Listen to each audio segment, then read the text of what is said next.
friends, you will agree with me that the previous week has been a roller coaster of events, and all of this I cannot wait to talk about. Of course, this happened, where we talk about some of the juicy trending stories that made it to the news recently. My name is Moyoluwa Olajide, your favorite gist partner. So let's get on with the first story. If you're a Nigerian, you will know that for some time now, all that has been trending in Nigeria is the hashtag End Bad Governance in Nigeria protest. The long-awaited protest started on August 1st and is planned to last for 10 days. Now, people from almost every state in Nigeria hit the streets to protest against the unprecedented fuel prices, high food inflation, and collapse in the value of Naira. Initially, the protests were quite peaceful. In fact, in some places, it looked like it was a street party with dancing, singing, and a whole lot of positive energy. But then, things started to take a different turn, especially in the northern part of the country. In Abuja, for instance, the atmosphere became quite intense, with police dispersing protesters with tear gas, and there were even reports that some journalists were being arrested and some protesters facing harassment. Some suspected hoodlums were also said to have hijacked the peaceful protest, which deteriorated into violence, destruction of property, and loss of many lives in many parts of the nation. At least 17 people were reported to have died.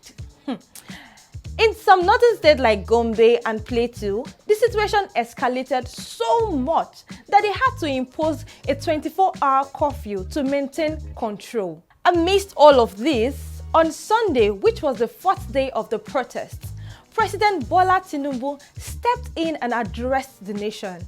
He acknowledged the protesters' grievances, saying that he has heard their cries and the high cost of living and other issues loud and clear. He also called for an immediate end to the protest and urged for a dialogue. But guess what? His speech didn't seem to calm the situation down in any way. Instead of backing down, the protesters have vowed to keep going on. Some have decided to shift their focus to the nation's capital, Abuja, with many saying that any significant protest needs to happen there to make a real impact. As if that was not enough, early on Monday morning, Michael Lenny, one of the protest leaders in Abuja, was arrested by the DSS at his home around 2 a.m. The director of mobilization, Take It Back Movement, Damilare Adenola, said Lenny's house was raided by the DSS. He also alleged that the DSS assaulted him during his arrest. Now in Lagos and other parts of the country, the protest is still ongoing. Nigerians are determined to continue until their voices are truly heard and meaningful changes are made. Well, it looks like the protest is very far from coming over. However, either you are on the street representing Nigerians or you are behind your phone giving moral support. Yes, I said what I said. Please do ensure to stay safe and stay out of trouble. So, when we thought we had enough on our plates with the whole MTN network issues and the NIN SIM linkage drama, something really wild came up. Just imagine, while we were all busy dealing with our network woes and planning protests, two guys were being arraigned for allegedly pulling off a massive heist behind the scenes. Yes, you heard all right. The police arrested two students for allegedly stealing 1.9 billion naira worth of airtime and data from MTN. Crazy, right? So here is how it went down. The police special fraud unit arraigned two students, Timothy Oluwabukola and Anthony Odemaho, before the Federal High Court in Lagos. These guys, one from Moshood Abiola Polytechnic and the other from Reason Regal Academy, were charged for hacking into MTN's computer and making away with airtime and data worth a staggering 1.9 billion naira. The Police Prosecutor Council, Justice Enag, explained that the duo, alongside with others who are still at large, conspired to access MTN's web-based platform known as Application Programming Interface (API). Between January and April 2024, They allegedly hacked into the system, stole data, and defrauded MTN. The charges they are facing are pretty serious, falling under sections of Cybercrime Act and Money Laundering Act. Despite the gravity of this situation, both Timothy and attorney pleaded not guilty. The prosecutor then asked for a trial date and requested that the defendants be remanded in custody until the trial. The defense lawyers, however, had already filed bail applications for their client.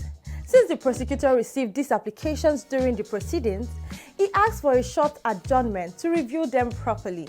So, the judge adjourned this case till August 5, 2024 to hear the bail applications. This story is actually just developing, and we have to wait and see how it all unfolds. Well, it's a reminder that sometimes while we are dealing with our own issues, there is a whole other drama happening behind the scenes. You people should see you. Now why person no dey help person be this? Just imagine you decide to help someone out by standing as their surety, and then they disappear, leaving you to face the music. How does that even happen? So let me tell you guys the story. The Lagos State Police Command has charged Adebiyi Kayode, a 30-year-old man who stood as a surety for Sheriff Aminat, with allegedly preventing justice by failing to produce her. Sheriff Aminat, who worked as a storekeeper at Betty Distribution Company, was charged with conspiracy to steal and allegedly making away with goods worth over 4 million naira. This whole drama began when the head of human resources at Betty Distribution Company reported a theft on February 6, 2024. During their yearly audits, they discovered that goods worth over 4 million naira were missing, and the money hadn't been remitted to the company's account. Aminat was arrested, but later released on bail after meeting the bail conditions, with Adebiyi standing as a surety. However, Aminat soon disappeared, and all effort to contact her failed, leading to Adebiyi's arrest. In court, Inspector Adedigba Adiola, a witness in the case, explained that during the investigation, police needed to question Aminat but couldn't reach her. Now, Adebiyi is in a tight spot. The police arrested him because the defendant stole goods worth over 4 million naira, and his inability to produce her is seen as perverting justice.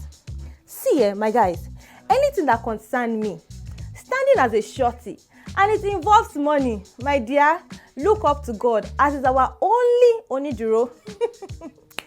Well, that's a wrap on the episode of So This Happened. Stay tuned for more updates by following us on all our platforms. Like, comment, share, and I will see you in the next video.